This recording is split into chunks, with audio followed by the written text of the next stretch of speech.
The old man looked out the window in surprise. The driver responsible for driving the female boss was secretly drinking alcohol. At that moment, the female boss was preparing to go downstairs. He knew that Jack shouldn't have meddled in other people's business, but his strong sense of responsibility ultimately drove him to go downstairs and find the driver before the female boss arrived.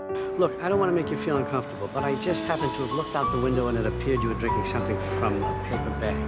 I don't know what you're talking about. Why don't you tell her you can't drive her today or I'm going to have to? Jack cleverly gave the driver a way out. After the driver had helped the female boss into the car, he looked at Jack's almost warning gaze and suddenly hesitated. He could only use the excuse of feeling unwell to take leave from the female boss. Jack then naturally became the female boss's temporary driver. Soon after, Jack drove the female boss to her destination. Before leaving, the female boss casually mentioned that she was a bit hungry. Jack took note of this. While waiting for the female boss, he specially went to the restaurant to pack a lunch. This thoughtful gesture left a deep impression on the female boss. It was hard to imagine that this low-key and somewhat rigid Jack had once been a seasoned CEO of a listed company. He had retired and come to work at this company simply because he saw a job posting seeking elderly interns. He carefully dressed himself and recorded a job application video according to the requirements. Unbeknownst to him, the 70-year-old retired CEO had become an intern. In the evening, to ensure he could wake up on time for the next day's work, he set 2 alarms. The next day, Jack kept glancing at the female boss through the rearview mirror. The female boss found this odd, so while Jack was driving, she notified HR to transfer him to another department, but she never imagined this decision would haunt her. The next day, the female boss happily got into the car, only to find the driver had been replaced by an elderly woman. The elderly woman drove recklessly,